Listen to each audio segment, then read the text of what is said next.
नमस्कार, आज की बात में आपका स्वागत है। आज सबसे पहले बात करेंगे देश के पहलवानों की शिकायत के बारे में। ओलंपिक में, वर्ल्ड चैंपियनशिप में, एशियन गेम्स में मेडल जीतने वाले रेसलर्स की परेशानी के बारे में। आज दिल्ली की सर्दी में हमारे ओलंपियन, देश का नाम रोशन करने वाले पहलवान खुले आसमान के नीचे धरने पर बैठे।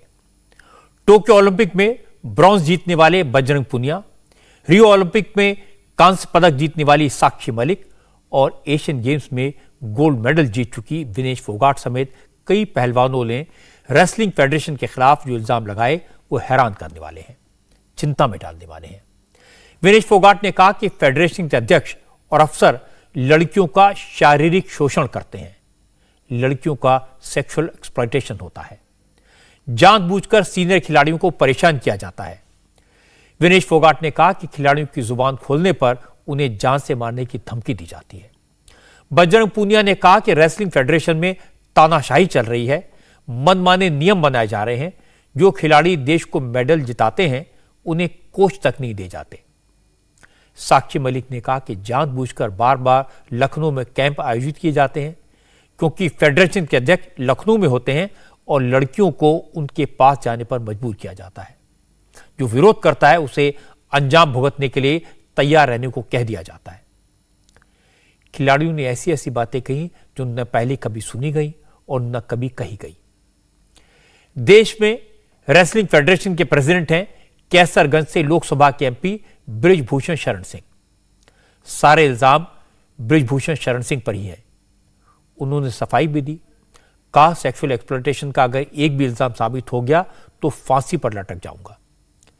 लेकिन जो संगीन इल्जाम लगाए गए, इस तरह के डायलॉग उसका जवाब नहीं हो सकते।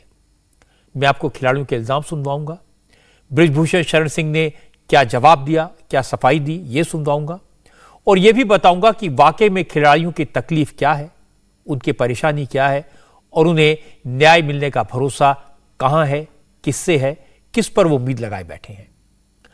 आमतौर पर प्लेयर्स न सियासत में पड़ते हैं, न धरने पर बैठते हैं, न नारेबाजी करते दिखाई देते हैं और न बयानबाजी करते हैं। लेकिन आज दिल्ली में रेसलर्स, पहलवान धरने पर बैठे, आरोप लगाए, फेडरेशन के खिलाफ खुलकर बयान दिए और प्लेयर्स ने कहा कि जो कहा वो हैरान करने वाला था। ओलंपिक से लेकर एशियन गेम्स तक तमाम नेशनल चैंपियंस में मेडल जीतने वाले रेसलर्स आज जंतर मंतर पहुंच गए। पहले तो लगा कि उन्हें स्पोर्ट्स फैसिलिटीज को लेकर परेशानी होगी, सुविधाओं में कमी का मुद्दा होगा, लेकिन बात इतनी नहीं थी। खिलाड़ियों की शिकायत खेल से ज्यादा खिलाड़ियों के शोषण को लेकर थी, प्लेयर्स के एक्सप्लॉयटेशन को लेकर थी। रेसलर्स सबसे ज्यादा परेशान रेसलिंग फेडरेशन के अध्यक्ष बृजभूषण शरण सिंह से हैं।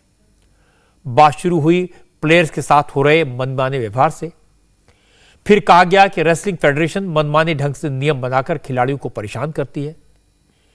इसके बाद दिल की बात जुमा पर आई। विनेश फोगाट ने कहा कि फेडरेशन के प्रेसिडेंट, कोच और दूसरे अफसर लड़कियों का सेक्सुअल एक्सप्लॉयटेशन करते हैं और यह काफी गंभीर आरोप है। जो कोचेज होते हैं वो खुद लड़कियों का शोषण करते हैं, महिला कोचों के साथ में बुरा बर्ताव करते हैं। ये जो बात आप कह रही हैं विनेश जी शोषण वाली, ये आपके जानकारी में कुछ ऐसा आया है? मैं नेशनल कैंप है, जूनियर्स का है, कोई सीनियर खिलाड़ी है? नेशनल कैंप्स में जो कोचेज होते हैं सभी कोच नहीं है उसमें, लेकिन कुछ कोचेज हैं जो फेडरेशन के खास हैं, जो खुद शोषण करते हैं, महिला कोचों के साथ में गलत व्यवहार करते हैं। उसकी मैंने आवाज उठाई है इस बार और उसके बावजूद भी वही चीफ कोच नेशनल कैंप में लगाए गए हैं। अच्छा, हाँ जी, जी। एक आपने कोचेस की बात बोली, दूसरा और जी डिमांड, और वही कोचेज जो कैंप में लड़कियां होती हैं उनके साथ में बातचीत करवाते हैं लड़कियों की, शोषण करवाने के लिए ही। और अध्यक्ष जी ने खुद पता नहीं कितनी लड़कियों का शोषण किया आज तक। यहाँ पे जो लोग लड़कियां बैठी हैं उसमें से एक दो लड़की के साथ भी यह घटना हुई है।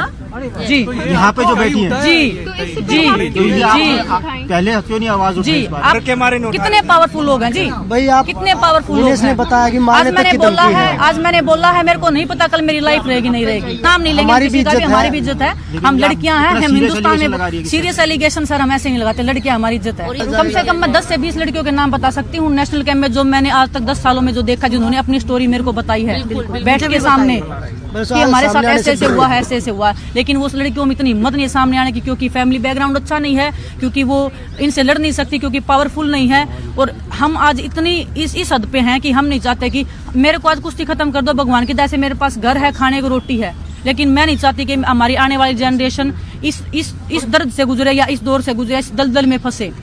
रेसलिंग को बचाने हम यहाँ पे आए हैं। सिर्फ हमारी मोटिवेशन है कि हमें लड़कियां, मैं लड़की हूँ, हमें क्या, हम तो 1-2 साल और कर लेंगे, ठीक, हम काफी सीनियर हैं, लेकिन हमारे आगे आने वाला भविष्य, हम अपनी कुश्ती को बचाने के लिए लड़ रहे हैं। हाँ, हम अपने लिए नहीं लड़ रहे हैं, हम अपनी कुश्ती को बचाने के लिए लड़ रहे हैं, कि मेडल्स क्योंकि आए हैं और आप लोगों ने हमें बहुत प्यार मेडल्स दिया, देशवासियों ने खूब प्यार किया है और हमने हर जगह मेडल जीता है। भगवान करे हम 2024 है उसमें भी हम देश के लिए मेडल जीते, पर जो टॉर्चर चल रहा है खिलाड़ियों के ऊपर, उस हिसाब से मुझे नहीं लगता कि कुश्ती में कुछ भी होने वाला आ आगे सकता बढ़ने है। वाला। अब मैं आपको दूसरे पक्ष की बात सुनवाता हूं। जिस वक्त प्लेयर्स जंतर मंतर पहुंचे, रेसलिंग फेडरेशन के अध्यक्ष बृजभूषण शरण सिंह बाराबंकी में थे। उन्हें लगा कि समझाने बुझाने से बात बन जाएगी। बृजभूषण शरण सिंह ने कुश्ती फेडरेशन के सेक्रेटरी विनोद तोमर को धरने पर बैठे खिलाड़ियों से बात करने के लिए भेजा। इसके बाद खुद भी फोन पर बात करने की कोशिश की, लेकिन खिलाड़ी उनसे बात करने के लिए तैयार नहीं हुए। इसके बाद बृजभूषण शरण सिंह अपने पॉलिटिकल कार्यक्रमों में लग गए, लेकिन जब प्लेयर्स ने खुलकर बोलना शुरू किया, गंभीर आरोप लगाए, तब फेडरेशन के प्रेसिडेंट को लगा कि बात बिगड़ रही है। इसलिए बृजभूषण सिंह कुछ ही घंटों के बाद दिल्ली पहुंच गए और अपनी सफाई दी। सबसे पहले कहा कि उनके खिलाफ सेक्सुअल हैरेसमेंट का कोई आरोप साबित हो जाए तो वो फांसी पर लटकने के लिए तैयार है। और इसके बाद उन्होंने कहा कि साजिश हो रही है और साजिश के पीछे एक बड़ा उद्योगपति है। सेक्सुअल हरासमेंट हुआ या नहीं हुआ? हाँ। कतई नहीं हुआ, कतई नहीं हुआ। एक भी सामना कर दे तो मैं फांसी पर लटक जाऊंगा। यौन शोषण नहीं हुआ, कोई यौन शोषण जैसा नहीं हुआ, क्यों लगाएगा? नहीं हुआ, नहीं हुआ, वो कह रहे थे मोदी जी को बताएंगे, बार बार वो नहीं हुआ। और सर 1 या 2 नहीं, कई रेसलर नहीं हुआ, नहीं हुआ। एक भी रेसलर खड़ा कर दो, एक भी रेसलर खड़ा कर दो। इसमें किसी बहुत बड़े आदमी का हाथ भी है। आपको लगता है साजिश है? 20 आपको लगता है साजिश है? हाँ, बहुत बड़ी साजिश है। कौन लोग हैं साजिश के पीछे? कोई उद्योगपति है। सर कौन है वो बड़ा आदमी? कोई उद्योगपति है। बृजभूषण शरण सिंह कह रहे हैं कि खिलाड़ियों ने सिर्फ इल्जाम लगाए हैं, कोई सबूत नहीं दिया। किस लड़की के साथ बदसलूकी हुई उसका नाम नहीं बताया, इसलिए आरोप झूठे हैं। फिर कहा यह सब साजिश है। लेकिन धरने पर बैठे प्लेयर्स ने कहा अगर सेक्सुअल एक्सप्लॉयटेशन नहीं होता तो फिर रेसलिंग फेडरेशन के सारे कैंप लखनऊ में ही क्यों होते हैं। रेसलर्स का इल्जाम है कि रेसलिंग फेडरेशन के प्रेसिडेंट बृजभूषण शरण सिंह यूपी के ही रहने वाले हैं। लखनऊ उनका इलाका है, उनके लिए नजदीक होता है। खिलाड़ियों का शोषण करना वहां पर आसान होता है, इसलिए रेसलिंग के सारे कैंप लखनऊ में लगाए जाते हैं। जब से अध्यक्ष जी को हम जानते हैं तब से हम यही कहानियां सुन रहे हैं। और मैं बता रही हूँ ना, यहाँ बैठी लड़कियों के साथ भी अगर हुआ है तो उनमें से कोई एक दो तो है ही। हमारा कैंप लखनऊ होता है। हमने बहुत बार रिक्वेस्ट किया कि सर हमारा लखनऊ में कैंप क्यों लगाया जाता है। हमने प्रधानमंत्री जी से लेके हमने खेल मंत्री जी से हमने सबको रिक्वेस्ट करके हमने लेटर भी बना है, वहाँ शोषण इजीली हो पाए और उनका वहाँ रीच इजीली। मोस्टली रेसलर है या यूपी से है या इधर से है, हरियाणा से है सब, अलाउड नहीं है। पेरेंट्स अलाउड नहीं है। हमारी निजी जिंदगी में दखलंदाजी करते हैं कि मैंने किससे शादी कर ली, कौन मेरा बॉयफ्रेंड है, कौन मेरी गर्लफ्रेंड है, बजरंग ने किससे शादी कर ली, अभी शादी क्यों कर रहे हो। मतलब हमारी निजी जिंदगी में भी उनका दखलंदाज इतना है कि हमारी फैमिली तक की उनको खबर रहनी चाहिए कि हमारी फैमिली में भी कौन जी रहा है, कौन मर रहा है। जब तक उनको नहीं हटाया जाएगा बिल्कुल, और हम ये कुश्ती का भविष्य है, ये सुरक्षित हाथों में नहीं जाएगा, तब तक हम यही हैं, चाहे हमें मरना पड़ जाए, जीना पड़ जाए, बिल्कुल भाई, हम कोई भी टूर्नामेंट नहीं खेलेंगे, चाहे, क्योंकि हम अपनी कुश्ती का भविष्य अंधकार में नहीं डाल सकते। अगर हमने आवाज उठाई है तो हम अपनी कुश्ती को दोबारा से जिंदा करवा के ही छोड़ेंगे, चाहे उसके लिए हमें कुछ भी करना पड़े। जब तक WFI प्रेसिडेंट को नहीं हटाया जाता है, आप में से कोई भी किसी भी कंपटीशन में पार्ट नहीं लेंगे। कोई बात नहीं, धरने पर बैठे रहेंगे। बताइए ना, जो बंदा इतने सब अगर कर्म कर रहा है, इतने अच्छे कर्म जो कर रहा है, उसको अध्यक्ष पद पे रहने का एक है क्या अधिकार है। ये वो प्लेयर्स हैं जिन्होंने कुश्ती में दुनिया में भारत का नाम किया है, जिनकी वजह से भारत की रेसलिंग वर्ल्ड में जानी जाती है। लेकिन बृजभूषण शरण सिंह ने कहा इनके सारे आरोप बेबुनियाद हैं। उनकी कोशिश ये है कि कुश्ती का खेल हरियाणा के अलावा दूसरे राज्यों में भी लोकप्रिय हो जाए। पश्चिमी उत्तर प्रदेश से बहुत सारे रेसलर्स आते हैं, इसलिए लखनऊ में भी कैंप आयोजित किए जाते हैं। बृजभूषण शरण सिंह ने कहा कि जहां तक लखनऊ में सेक्सुअल एक्सप्लॉयटेशन का सवाल है, तो वो कभी लखनऊ में अपने घर पर रुकते ही नहीं हैं और साल में 1 या 2 बार ही लखनऊ जाते हैं। सबसे बड़ा जो आरोप विनेश ने लगाया है, क्या सामने कोई है? मैं कहना चाहता हूं कि सामने कोई है कि जो कह दे कि फेडरेशन ने कभी किसी खिलाड़ी का शोषण किया हो। हमारे लिए कहा गया कि लखनऊ में कैंप इसलिए लगाया जाता है कि खिलाड़ियों को घर बुलाया जा सके। मैं जेड श्रेणी सुरक्षा प्राप्त आदमी हूं और मैं अपने घर पर स्वयं नहीं रुकता हूं। मेरा घर वहां से 120-30 किलोमीटर है। मेरा घर है लखनऊ में, लेकिन मैं यदा कदा साल में 1 बार या 2 बार रुकता हूं। लेकिन बजरंग पूनिया ने कहा कि लड़कियां इस तरह के इल्जाम ऐसे ही नहीं लगाती। बजरंग पूनिया ने कहा कि आरोप लगाने वाली सभी लड़कियां अच्छे घरों से हैं, प्रतिष्ठित परिवारों से हैं, इसलिए भी किसी का नाम उजागर नहीं किया जा सकता। लेकिन जांच होगी तो जांच में लड़कियां अपनी आपबीती बताएंगी। बजरंग पूनिया ने कहा कि जिन लोगों पर इल्जाम है उनके खिलाफ एक्शन होना ही चाहिए, क्योंकि इल्जाम सच्चे हैं। और कोई छोटी चीज नहीं है, क्योंकि लड़कियों की सबकी इज्जतदार घर से है और हमारी बहन बेटियां अगर सुरक्षित नहीं है तो हम उसको कैसे सहेंगे। तो सर अध्यक्ष पद को से हटाने की मांग है? बिल्कुल हमारी यही है, फेडरेशन में बदलाव। हमारी मांग और सर ये भी बात कही गई कि बहुत ज्यादा घोटाला हो रहा है, भ्रष्टाचार हो रहा है। बिल्कुल, जो ऊपर से हेल्प मिल रही है खिलाड़ियों को वो पहुंच ही नहीं रही, तो वो घोटाला ही हो रहा है। लेकिन बृजभूषण शरण सिंह ने अपनी सफाई में बार बार यही कहा कि उनके खिलाफ साजिश हो रही है। वो तो खिलाड़ियों और उनके परिवार वालों का सम्मान करते हैं, इज्जत करते हैं। जंतर मंतर पर धरने पर बैठे रेसलर्स का कहना है कि जब तक बृजभूषण शरण सिंह फेडरेशन के अध्यक्ष रहेंगे, तब तक न सही तरह से जांच हो पाएगी और न उन्हें न्याय मिलेगा। लेकिन बृजभूषण शरण सिंह ने इस्तीफा देने से साफ इनकार कर दिया। उन्होंने कहा वो जांच से नहीं डरते, पुलिस से, सीबीआई से, जिससे चाहे जांच करा ली जाए। यही खिलाड़ी जो कल तक हमारी तारीफ करते नहीं थकते थे, आप किसी खिलाड़ी से पूछ लो, हरियाणा के गांव में जाकर के पूछ लो, खिलाड़ियों के माता पिता से पूछ लो। मैं माता पिता, उनके बुजुर्ग जो जाते हैं उनको अलग से मैं सम्मान करता था। देश के लोगों को बताता था कि ये देखो दादी माँ आई हैं, ये अपनी बच्ची को लेकर के आई हैं। परसों तक तो ये करता था, अब आज इतना बड़ा कौन है सर, ये तो बता दीजिए ना। कौन हो सकता है? उद्योगपति है, कोई उद्योगपति है? आप पद छोड़ेंगे अपना? आप अपना पद छोड़ेंगे? क्यों? आप अपना अध्यक्ष पद छोड़ेंगे? क्यों सर बताइए, क्यों? एक फेयर इन्वेस्टिगेशन होगी ना, फेयर जांच होगी। देखिए, जो ये सारे आरोप लगाए गए हैं, हम चाहते हैं कि अच्छा हो कि वो लिख करके दे दे, तो कुछ जवाब हम दे सकते हैं, कुछ चीजों की जवाब हम दे सकते हैं और कुछ चीजों की जांच हो जाएगी। सीबीआई जांच हो जाए, एलआईयू जांच हो जाए, पुलिस की जांच हो जाए, जांच हो जाएगी। फेडरेशन के अध्यक्ष बृजभूषण शरण सिंह ने साफ कह दिया कि वो इस्तीफा नहीं देंगे। लेकिन धरना दे रहे खिलाड़ियों का कहना है कि वो भी आर पार की जंग लड़ने के मूड में हैं। बजरंग पूनिया ने कहा उन्हें अब प्रधानमंत्री नरेंद्र मोदी से न्याय की उम्मीद है।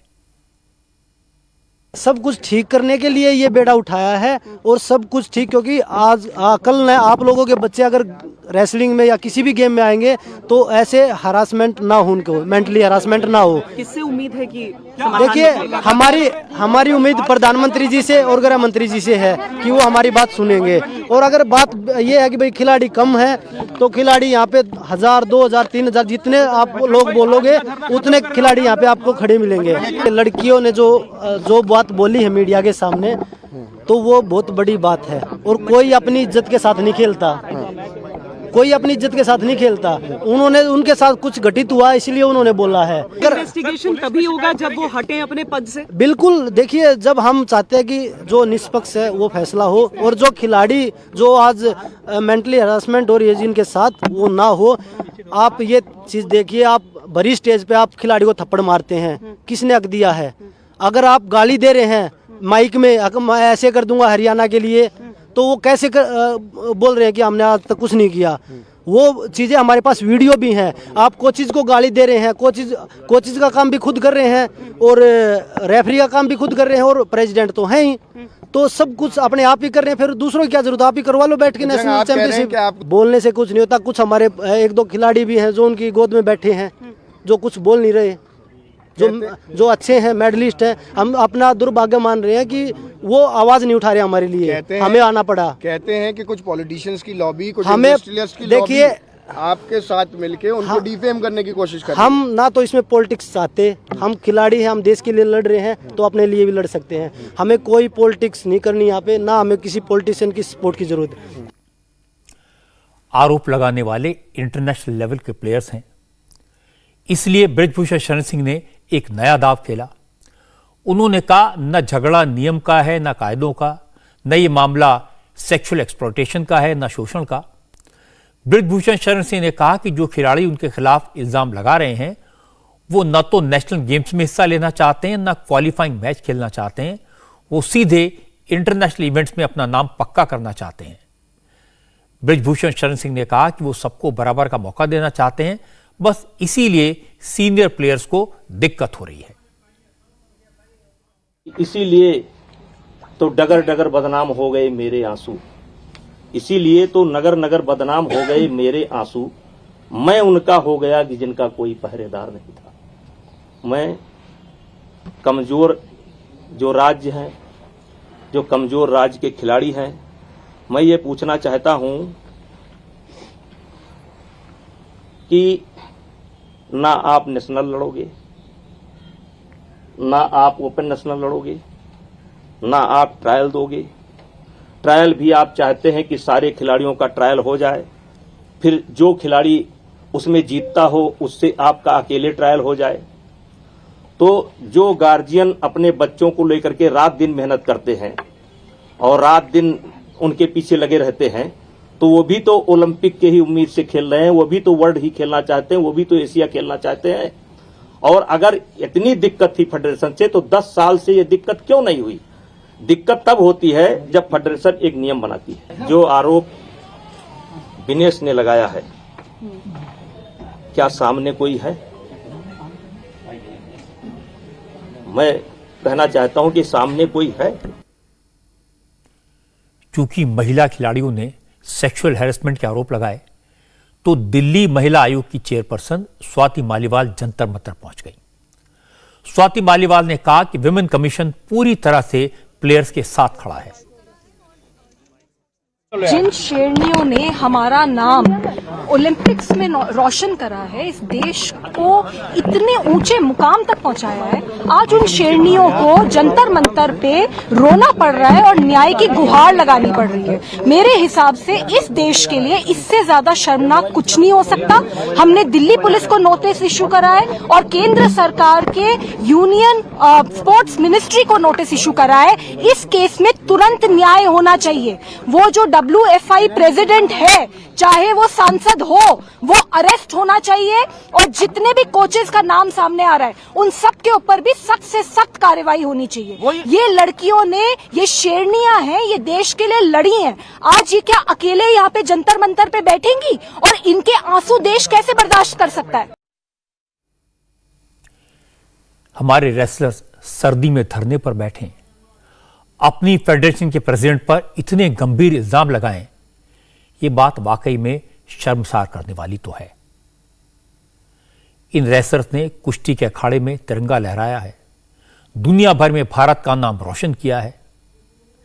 इन्हीं खिलाड़ियों की वजह से 2022 के कॉमनवेल्थ गेम्स में भारत को रेसलिंग में 12 मेडल मिले थे। इन्हीं प्लेयर्स की वजह से 2020 के टोक्यो ओलंपिक में रेसलिंग में भारत को 2 मेडल मिले थे।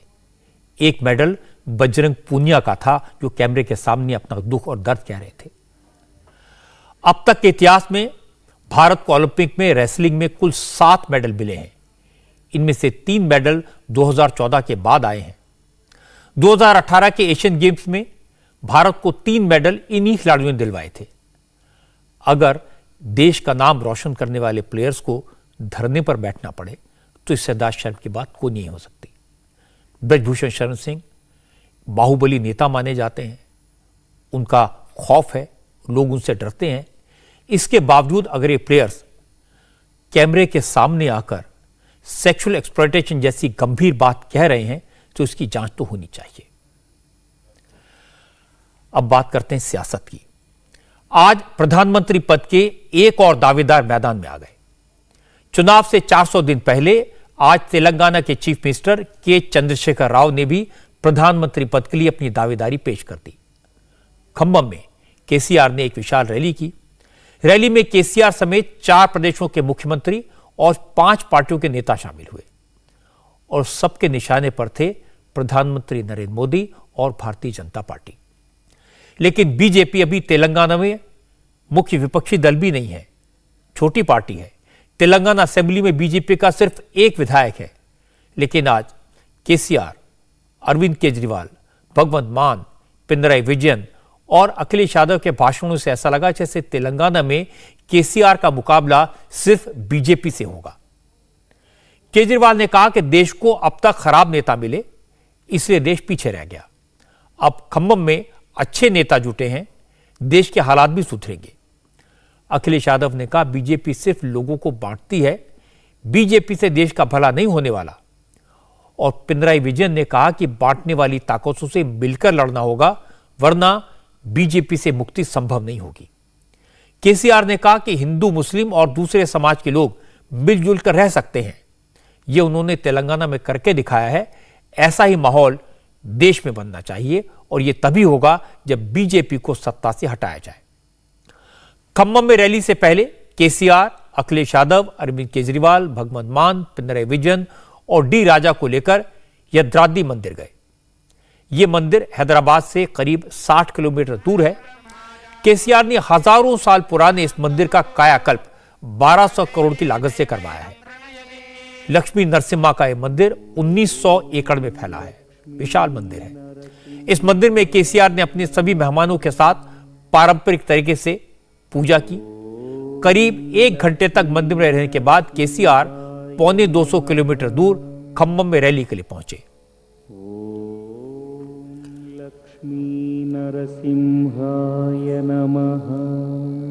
हैदराबाद से लेकर खम्मम तक सड़कों के दोनों तरफ नेताओं के बड़े बड़े कटआउट थे, बैनर्स और पोस्टर्स थे। डी राजा की पार्टी ने भी कभी उनके इतने बड़े कटआउट नहीं लगाए होंगे जितने बड़े कटआउट केसीआर ने तेलंगाना में लगवा दिए। असल में केसीआर का मकसद था अपनी पार्टी भारत राष्ट्र पार्टी को नेशनल पार्टी के तौर पर प्रोजेक्ट करना। वो ये दिखाना चाहते थे कि सिर्फ तेलंगाना में नहीं, उत्तर भारत के राज्यों की पार्टियां भी उनके साथ हैं। अखिलेश यादव, अरविंद केजरीवाल और भगवंत मान भी अपना इतना जबरदस्त स्वागत और रैली की तैयारियां देखकर गदगद हो गए। उनकी खुशी छुपाई नहीं छुप रही थी। खम्मम में तो केसीआर ने जबरदस्त भीड़ जुटाई थी। हजारों लोग रैली में पहुंचे थे। रैली ग्राउंड के चारों तरफ पिंक कलर के बीआरएस के झंडे थे, आसमान में बड़े बड़े पिंक बलून्स थे और चारों तरफ नेताओं के कटआउट। केसीआर ने मंच पर नेताओं का स्वागत किया और इसके बाद भाषणों का सिलसिला शुरू हुआ। नेताओं ने इतनी बड़ी पब्लिक मीटिंग का एजेंडा बताया। सबसे पहले अखिलेश यादव ने माइक संभाला। अखिलेश ने कहा कि खम्मम से देश की राजनीति की दिशा बदलेगी। उन्होंने कहा कि बीजेपी ने देश भर में विरोधी दलों के नेताओं के खिलाफ अभियान चला रखा है। केंद्र सरकार विपक्ष के नेताओं को परेशान कर रही है। जिन राज्यों में विरोधी दलों की सरकारें हैं उनके साथ नरेंद्र मोदी की सरकार भेदभाव करती है। राज्य सरकारों को परेशान किया जाता है। यह सब बदलना होगा। अखिलेश यादव ने कहा कि अगर यह नहीं बदला तो देश बर्बाद हो जाएगा, लोकतंत्र खतरे पड़ जाएगा। अखिलेश ने यह भी कहा कि अब तो मोदी ने भी मान लिया कि सिर्फ 400 दिन बचे हैं। इसका मतलब बीजेपी को समझ आ गया कि अगले चुनाव में क्या होने वाला है। ये खम्मम वो धरती है जिसने हमेशा इतिहास बनाने का काम किया है। यहां के लोगों ने बड़ी से बड़ी हुकूमत रही होंगी, ताकतें नहीं होंगी, उनके खिलाफ अपनी आवाज उठाने का काम किया है। यहां के किसान, यहां के नौजवान, अगर किसान कभी इकट्ठे हुए हैं और अपनी आवाज को बुलंद करना पड़ा होगा, तो यहां के किसान इकट्ठे होकर के अपनी आवाज बुलंद कर करके उस समय की हुकूमत को हिला के रख दिया। मुझे उम्मीद है कि आने वाले समय में जो हालात हैं देश के, जिन परिस्थितियों से हम लोग गुजर रहे हैं, जहां भारत सरकार और खासकर भारतीय जनता पार्टी, जिसकी सरकार दिल्ली में है, एक एक सरकारें जो चुनी हुई उनको परेशान कर रही है। विपक्ष के लोग जो उनके सामने खड़े होकर के सवाल पूछते हैं, उनको किस षड्यंत्र से उनको दबाया जाए, उनकी छवि कैसे खराब की जाए, ये भारतीय जनता पार्टी की सोची समझी सी रणनीति के तहत काम कर रहे हैं। जो संस्थाएं हमें न्याय देना चाहती हैं, जहां से हम न्याय के लिए पुकार सकते हैं, उन संस्थाओं को भी दबाव बनाने का काम अगर कोई कर रहा है तो भारतीय जनता पार्टी कर रही है। अभी कल ही भारतीय जनता पार्टी की मीटिंग खत्म हुई है और उन्होंने कहा कि 400 दिन बाकी हैं।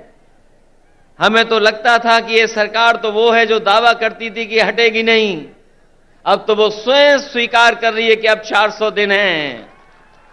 जो सरकार अपने दिन गिनने लगे,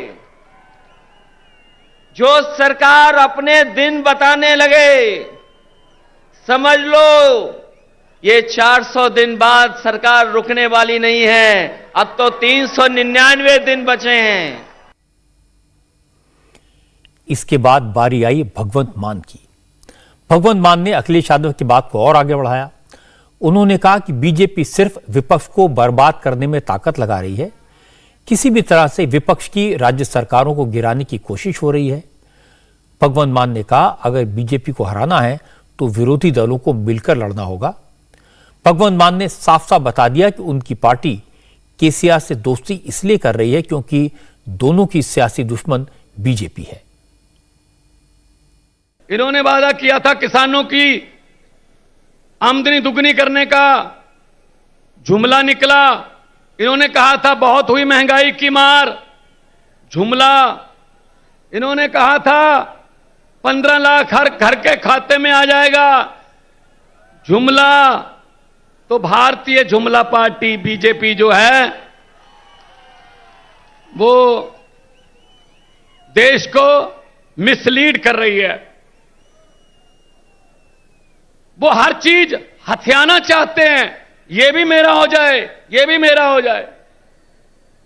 जिस राज्य में जीतते नहीं हैं लोगों द्वारा, वहां पे बाई इलेक्शन द्वारा जीत जाते हैं। इस्तीफा दिलवा लो, खरीद लो बंदे, एमएलए खरीद लो। मतलब हिम्मत देखो, आम आदमी पार्टी ने एमसीडी चुनाव में 250 में से 134 सीटें जीती, बहुमत है, लेकिन फिर भी कह रहे हैं जितनी मर्जी आ जाए, मेयर हमारा बने। केसीआर और केजरीवाल की दोस्ती समझने की जरूरत है। इसमें एक इंटरेस्टिंग कॉमन बात है। दिल्ली के शराब घोटाले में केजरीवाल के करीबी मनीष सिसोदिया आरोपी हैं और इसी घोटाले में केसीआर की बेटी के कविता का नाम भी आया है, उनसे पूछताछ की गई है। खम्बम में अरविंद केजरीवाल ने अखिलेश यादव की बात को आगे बढ़ाया। अखिलेश यादव कह रहे थे कि केसीआर ने विकास का जो मॉडल बनाया, उस मॉडल की कॉपी प्रधानमंत्री नरेंद्र मोदी कर रहे हैं। लेकिन केजरीवाल को अखिलेश यादव की यह बात बिल्कुल पसंद नहीं आई। केजरीवाल ने सबसे पहले अपने दिल्ली मॉडल ऑफ गवर्नेंस की तारीफ की और दावा किया कि चंद्रशेखर राव ने भी उनका मॉडल अपनाया। तमिलनाडु के चीफ मिनिस्टर एमके स्टालिन भी उन्हीं का एजुकेशन मॉडल अपना रहे हैं। और फिर केजरीवाल असली मुद्दे पर आए। कहा आजादी के 75 साल के बाद भी भारत डेवलप्ड कंट्री इसलिए नहीं बन पाया क्योंकि इस देश के नेता बहुत खराब हैं। इसलिए अब इस मंच पर जुटे सभी नेता मिलकर देश की राजनीति को बदलेंगे। मैं कई बार यह सोचता हूं, हमारे देश को आजाद हुए 75 साल हो गए, 75 साल, फिर भी हमारा देश गरीब क्यों रह गया? फिर भी हमारा देश पिछड़ा क्यों रह गया? हमारे बाद सिंगापुर आजाद हुआ, जापान सेकेंड वर्ल्ड वॉर में तहस नहस हो गया था, जापान हमसे आगे बढ़ गया, सिंगापुर हमसे आगे बढ़ गया, जर्मनी हमसे आगे बढ़ गया। हमारे में क्या कमी रह गई? हम पीछे क्यों रह गए? हम पीछे इसलिए रह गए क्योंकि जैसे अभी मान साहब ने बताया, हमारे देश की राजनीति बहुत खराब है, हमारे देश के नेता बहुत खराब हैं। पहली बार इस देश के अंदर एक उम्मीद की किरण जागने लगी है। इस देश के अंदर कुछ मुख्यमंत्री एक साथ आ रहे हैं, कुछ नेता, अखिलेश यादव जी जैसे नेता एक साथ आ रहे हैं, और अब हम सब मिलकर इस देश के विकास की चर्चा कर रहे हैं। हम सब मिलकर अब राजनीति की चर्चा नहीं करते। आज पूरा दिन सुबह से शाम तक हमने बैठ के चर्चा की कि इस देश के अंदर शिक्षा अच्छी कैसे होनी चाहिए, देश के अंदर अस्पताल अच्छे कैसे होने चाहिए, देश के अंदर सिंचाई अच्छी कैसे होनी चाहिए, किसानों के लिए क्या कर सकते हैं, मजदूरों के लिए क्या कर सकते हैं। देश के कुछ मुख्यमंत्री इकट्ठे होकर ये करने लगे। और आखिर में सीपीआई के जनरल सेक्रेटरी डी राजा बोले।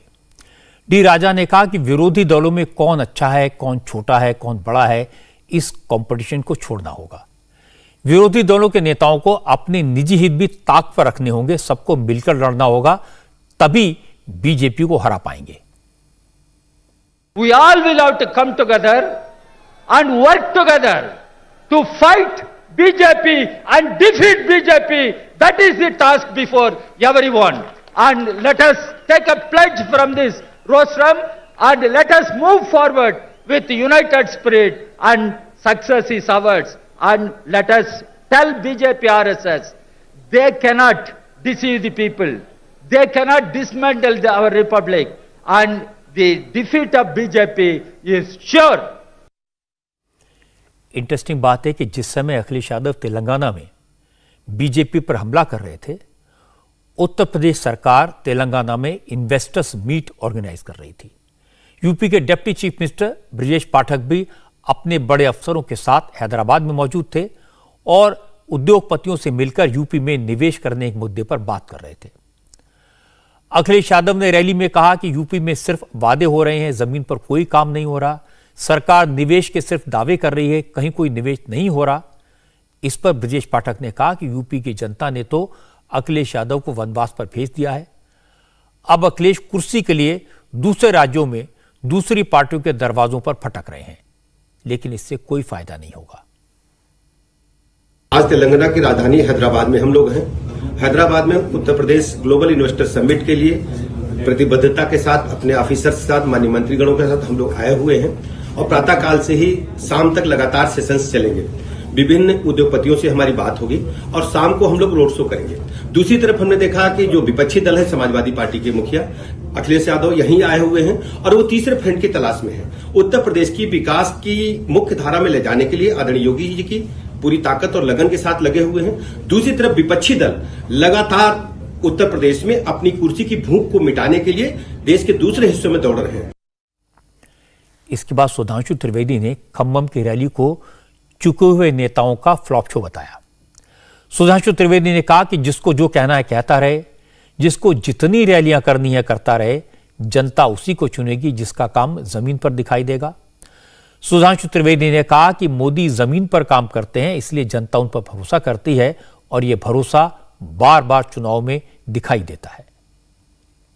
जितने भी ये मुद्दे गिनाते हैं, महंगाई हो, बेरोजगारी हो, अर्थव्यवस्था का मामला हो, अन्य हो, इन सब में कोई भी व्यक्ति देख ले तो हमारे का दौर और इनका दौर में जमीन आसमान का अंतर है। तो कम से कम इन मुद्दों पर विपक्ष की कोई क्रेडिबिलिटी नहीं है कि वो ये कहे कि हमसे बेहतर अर्थव्यवस्था दे सकते हैं, हमसे बेहतर नियंत्रण दे सकते हैं या हमसे बेहतर कमिट रह सकते हैं। हम जमीन पे जाके काम भी करते हैं, सरकार में रहते हैं, तो एक एक योजना को ईमानदारी से, पारदर्शिता से जनता तक पहुंचाते हैं। फिर चाहे वो किसी के घर में सिलेंडर पहुंचाना हो या अनाज पहुंचाना हो, उसे ईमानदारी से और 100 का 100 रुपया पहुंचता है। ना कोई बिचौलिया है, ना किसी प्रकार का कोई कट लेने वाला है। अब सवाल यह कि केसीआर ने दूसरी पार्टियों के नेताओं को बुलाकर, मुख्यमंत्रियों को बुलाकर खम्मम में इतनी बड़ी रैली क्यों की? असल में केसीआर खुद को नेशनल लीडर और अपनी पार्टी को नेशनल लेवल की पार्टी के तौर पर प्रोजेक्ट करना चाहते हैं। वो खुद को प्रधानमंत्री की कुर्सी का दावेदार घोषित कर रहे हैं, इसीलिए उन्होंने विरोधी दलों के नेताओं को बुलाया। लेकिन सवाल ये उठता है कि उन्होंने सिर्फ अखिलेश को, केजरीवाल को, भगवंत मान को, सीपीआई के नेता डी राजा को क्यों बुलाया? इसका जवाब यह है कि केसीआर ने सिर्फ उन पार्टियों के नेताओं को बुलाया जो राहुल की भारत जोड़ो यात्रा से दूर रहे।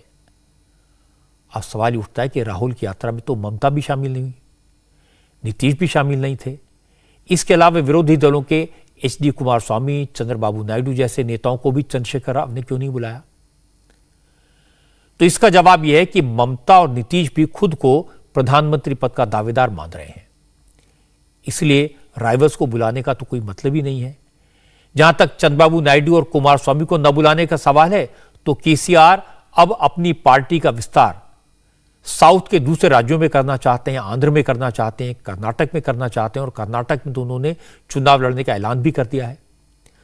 तो वहां इन्हीं नेताओं से मुकाबला करना है, इसलिए उन्हें बुलाने की कोई जरूरत नहीं है।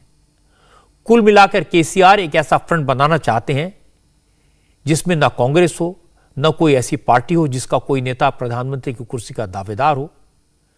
इसके नेता केसीआर हो। अगर केसीआर का अलग फ्रंट होगा, ममता का अलग फ्रंट होगा, नीतीश अपनी डफली अलग बजाएंगे, राहुल अपनी बंसी अलग बजाएंगे, सब दावा करेंगे कि वही मोदी के असली दुश्मन है, वही मोदी को हरा सकते हैं, और बाकी सबको बीजेपी की बी टीम करार देंगे। तो आप समझ सकते हैं कि आने वाले चुनाव में क्या हाल होगा। हालांकि 2024 का इलेक्शन अभी दूर है, 400 दिन बाकी हैं, लेकिन 2023 में जो चुनाव होने हैं उनका आगाज आज से शुरू हो गया। आज इलेक्शन कमीशन ने ऐलान किया कि मेघालय, त्रिपुरा और नागालैंड के असेंबली इलेक्शन फरवरी में होंगे। त्रिपुरा में 16 फरवरी को वोट डाले जाएंगे, मेघालय और नागालैंड में 27 फरवरी को वोटिंग होगी। 3 राज्यों के चुनाव के नतीजे 2 मार्च को आएंगे। इन तीनों राज्यों में इस समय बीजेपी पावर में है। त्रिपुरा में तो बीजेपी की अपनी सरकार है, नागालैंड और मेघालय में बीजेपी सरकार में शामिल है। इसलिए 3 राज्यों के इलेक्शन बीजेपी के लिए काफी इंपॉर्टेंट है। आज नागालैंड के डिप्टी चीफ मिनिस्टर और बीजेपी के नेता वाई पैटर्न ने कहा कि पिछले 9 साल में नॉर्थ ईस्ट का जबरदस्त विकास हुआ है, नॉर्थ ईस्ट के लोग बदलाव को महसूस कर रहे हैं।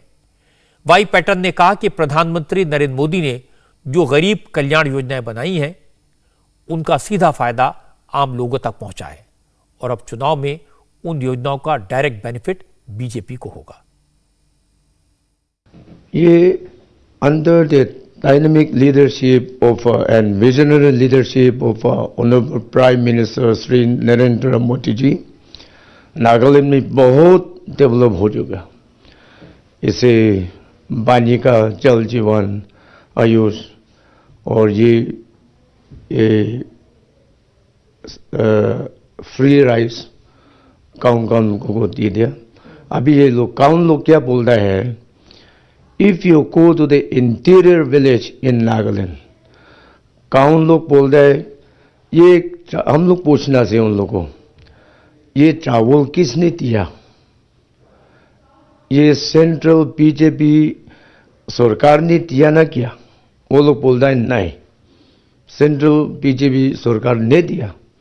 तो स्टेट, नागालैंड स्टेट सरकार ने आप लोगों को दिया चावल?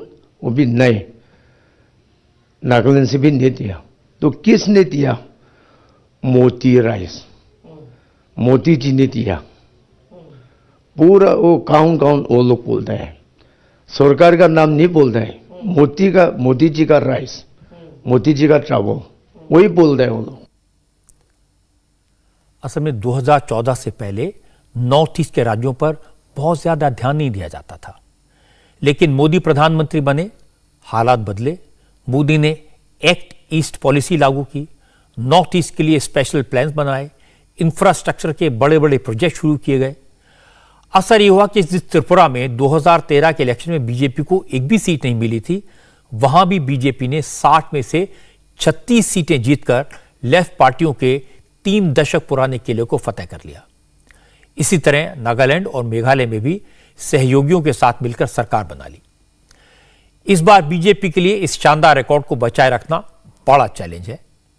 पहले नॉर्थ ईस्ट में कांग्रेस का हाथ मजबूत था, लेकिन अब इन 3 राज्यों में कांग्रेस कहीं दिखाई नहीं देती। इसलिए कांग्रेस वापसी की कोशिश करेगी। जो दूसरी पार्टियां हैं उन्हें इन राज्यों में नया स्कोप दिख रहा है, इसलिए मुकाबला त्रिकोणीय होगा, ट्रायंगुलर होगा। ममता बनर्जी अपनी पार्टी को पश्चिम बंगाल से बाहर ले जाना चाहती हैं, इसलिए ममता ने मेघालय पर फोकस किया है। आज चुनावों के ऐलान से पहले ही ममता ने मेघालय में इलेक्शन कैंपेन शुरू कर दिया। आज ममता बनर्जी ने मेघालय के नॉर्थ गारो हिल्स में लोकल लोगों से मुलाकात की, उनकी समस्याओं के बारे में पूछा और इसके बाद उनके साथ पारंपरिक डांस भी किया।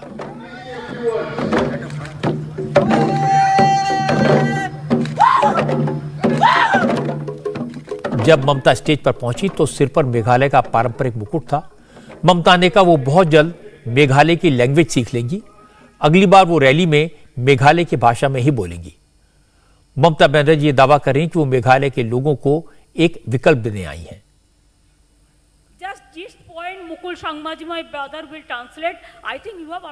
ममता ने कहा कि मेघालय में कांग्रेस खत्म हो चुकी है, लेकिन अब बीजेपी इस राज्य में पैर जमाने की कोशिश कर रही है, वो ये नहीं होने देंगी।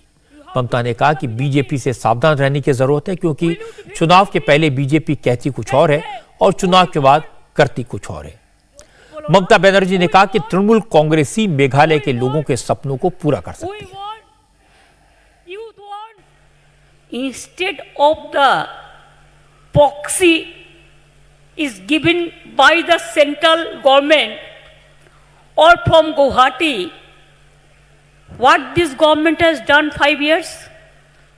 Where is their report card? We challenge them. First show your report card, what you did for 5 years, and after that you say so many things. At the time of election, petrol is free. At the time of election, they mislead the people. They say domestic gas, we are giving concession. At the time of election, they will say, we'll give this and this and that. They want to become the big hero. Even they can use the teleprompter, the speech is ready. Only they speak. We don't do it. If you want to change the present corrupt and discredited government, then please see TMC is the only credible party and the alternative. There is no alternative.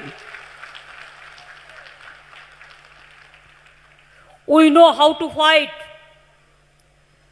In my life from studenthood, I fought like anything. Mamata Banerjee fighter तो हैं। जब से उन्होंने बंगाल में BJP को हराया है, उसके बाद से उनका आत्मविश्वास और बढ़ गया है। वो भी अपनी पार्टी का एक्सपेंशन करना चाहती हैं और उनका नेचुरल एक्सपेंशन, स्वाभाविक विस्तार नॉर्थ ईस्ट में हो सकता है। इसीलिए वो 3 राज्यों में होने वाले चुनाव में पूरी ताकत लगाएंगी। आज देश की सियासत की चर्चा करते हुए मैंने आपको बताया चंद्रशेखर राव के बारे में, ममता बनर्जी के बारे में, लेकिन राहुल गांधी ऐसे नेता हैं जिनको इस बात से कोई मतलब नहीं है कि केसीआर क्या कर रहे हैं, कौन सी रैली कर रहे हैं, किसको बुलाया है, ममता बनर्जी कहाँ जा रही हैं। राहुल गांधी का पूरा फोकस सिर्फ अपनी भारत जोड़ो यात्रा पर है। राहुल की यात्रा पंजाब से निकलकर आज हिमाचल में पहुंची। शिव मंदिर में पूजा के साथ राहुल ने हिमाचल में यात्रा शुरू की। हिमाचल के मुख्यमंत्री सुखविंदर सिंह सुक्खू भी मौजूद थे और इसके बाद राहुल गांधी की पब्लिक मीटिंग हुई। लेकिन यहां भी राहुल ने कोई नई बात नहीं कही। पुराने इल्जाम, पुराने डायलॉग, सरकार उन्हें बोलनी नहीं देती, मीडिया उनकी बात नहीं दिखाता, इसलिए वो यात्रा पर निकले हैं। मोदी ने सारी संवैधानिक संस्थाओं पर कब्जा कर लिया है, इन संस्थाओं को मुक्त कराना है, इसलिए यात्रा पर निकले हैं। बीजेपी आरएसएस नफरत फैला रहे हैं, इसलिए वो नफरत के बाजार में मोहब्बत की दुकान खोलने निकले हैं। सारे के सारे डायलॉग पुराने थे।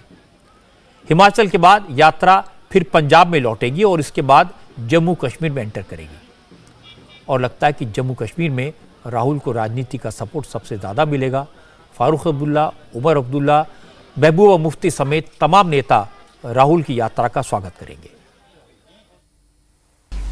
भारत जोड़ो यात्रा जो मेरे लिए वो माने रखती है कि कांग्रेस पार्टी की जो एक स्ट्रगल रही है इस मुल्क को न सिर्फ आज़ाद करने में बल्कि इस मुल्क को एक सेकुलर डेमोक्रेटिक कंट्री बनाने में, जिसको बीजेपी इस वक्त तार तार करने पे तुली हुई है, जिस कॉन्स्टिट्यूशन को वो बर्बाद करने के ऊपर तुली है, तो उसके लिए इस वक्त राहुल गांधी जी निकले हैं। सबसे ज्यादा जो कम्युनल पॉलिटिक्स का जो खिमियाजा भुगतना पड़ा है वो हमारे जम्मू कश्मीर के लोगों को, being a Muslim majority state, हमको भुगतना पड़ा है। Being a Muslim majority state, it was we who decided to be a part of secular democratic India in spite all odds. तो आज हमारे साथ वो सलूक हो रहा है, तो इसलिए जो भारत जोड़ो यात्रा है, ये मेरे ख्याल में इसके बगैर और कोई ऑप्शन नहीं था कंट्री के पास, कोई ऑप्शन नहीं था कांग्रेस के पास, जो उनकी लेगेसी है, idea of India, secular India, democratic India, उसको रिक्लेम करने का। तो इसलिए हम इस भारत जोड़ो यात्रा को वेलकम करते हैं और इसमें पार्टिसिपेट भी करेंगे। कांग्रेस के नेता इस बात को लेकर काफी उत्साहित हैं कि जब राहुल गांधी की यात्रा कश्मीर पहुंचेगी तो कई पार्टियों के नेता आएंगे, महबूबा मुफ्ती आएंगी, फारूक अब्दुल्ला आएंगे, लेकिन जीवन भर कांग्रेस के साथ रहने वाले गुलाम नबी आजाद नादारद होंगे, वो पार्टी छोड़ चुके हैं।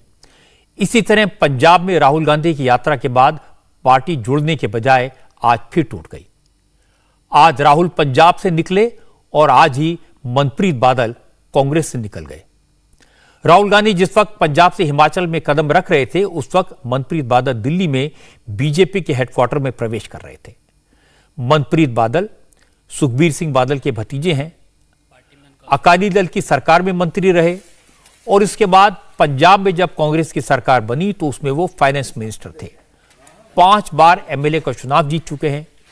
मनप्रीत बादल की छवि एक पढ़े लिखे ईमानदार पॉलिटिशियन की है, इसलिए मनप्रीत बादल का कांग्रेस छोड़कर बीजेपी में शामिल होना बड़ी बात है।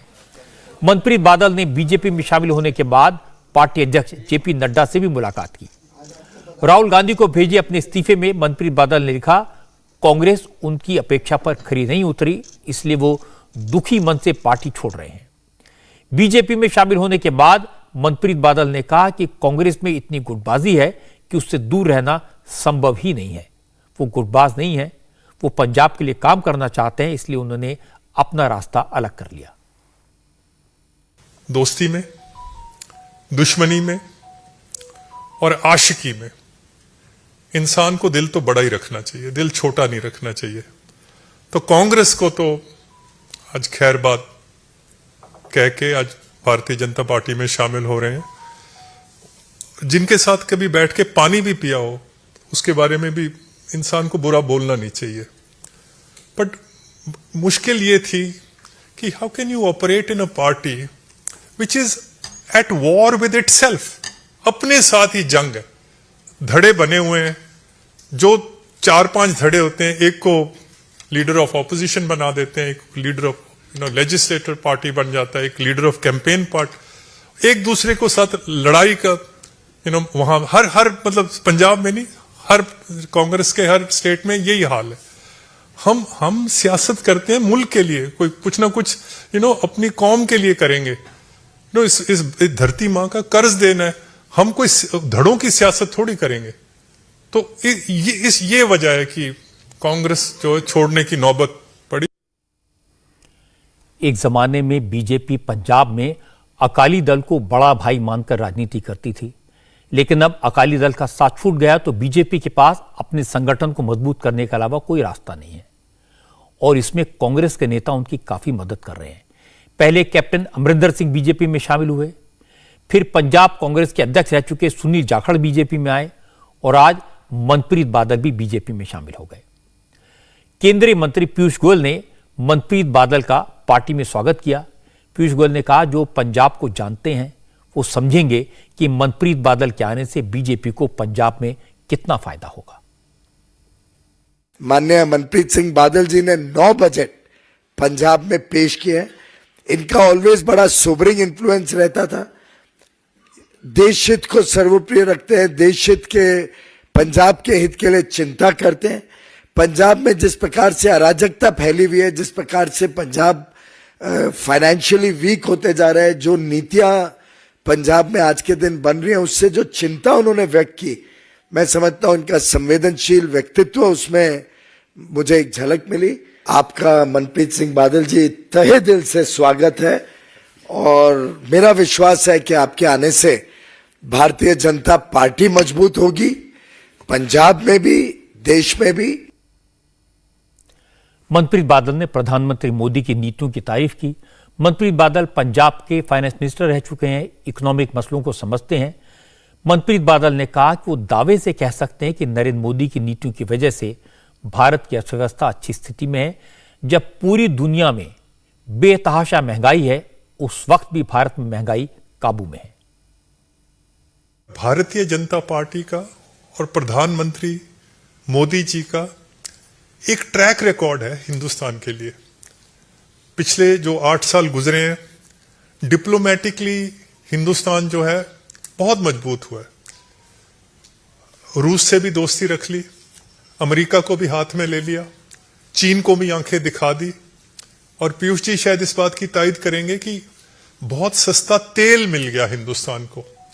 अगर सस्ता तेल ना मिलता तो देश में बहुत महंगाई होनी थी। आज यूरोप में, नॉर्थ अमेरिका में महंगाई बहुत है। अगर ये सस्ता तेल ना होता तो हालात बिगड़ सकते थे। हिंदुस्तान की जो इकोनॉमिक पॉलिसीज हैं पिछले 8 साल से, हिंदुस्तान ने तरक्की बहुत करनी है। सवाल सिर्फ एक ही है कि उस हिंदुस्तान में पंजाब का क्या मुकाम होगा। पंजाब स्लिप कर रहा है और आज ये जो चुनौतियां हैं, अगर इसको कोई ना कोई हमें कोई पटड़ी पे चढ़ा सकता है तो वो प्रधानमंत्री और उनकी जो टीम है। अब राहुल गांधी की भारत जोड़ो यात्रा पंजाब में थी, उसके तुरंत बाद मनप्रीत बादल का बीजेपी ज्वाइन करना कांग्रेस के नेताओं को अच्छा कैसे लगेगा। जयराम रमेश ने कहा कि बादल के जाने से कुछ नहीं होगा, वो पॉलिटिकल माइग्रेंट हैं। 60,000 वोटों से इलेक्शन हारने वाले के बारे में वो क्या कहें। A man who has lost by over 60,000 votes. What can I say about him? Sir, he is saying that Congress is a party which He lost by over 60,000 votes. He joined the Congress party in 2017 from the Akali Dal. I like him, but he is clearly a political migrant. अब कोई जयराम रमेश से पूछे कि मनप्रीत बादल अगर इतने बेकार के नेता हैं, अगर किसी काम के नहीं हैं, तो उन्हें अकाली दल से कांग्रेस में क्यों लाए, और अगर वो इतने कमजोर नेता हैं तो उन्हें पंजाब का फाइनेंस मिनिस्टर कांग्रेस पार्टी की सरकार में क्यों बनाया गया। अब चलते चलते अच्छी खबर आपको बता दूं, अब से थोड़ी देर पहले न्यूजीलैंड के खिलाफ पहले वनडे मैच में भारत ने 12 रन से एक रोमांचक जीत हासिल की है। मैच कितनी टक्कर का था, इसका अंदाजा आपको इस बात से हो जाएगा कि न्यूजीलैंड को आखिरी 5 बॉल में मैच जीतने के लिए 13 रन बनाने थे और सिर्फ 1 विकेट बाकी बचा था। लेकिन आखिरी ओवर की दूसरी बॉल में शार्दुल ठाकुर ने माइकल ब्रेसवेल को आउट कर दिया और भारत को जीत दिलाई। ब्रेसवेल ने शानदार पारी खेली। 78 बॉल में 140 रन की तूफानी पारी उन्होंने खेली और उन्हीं के बदौलत न्यूजीलैंड टारगेट के इतने करीब पहुंच गया था।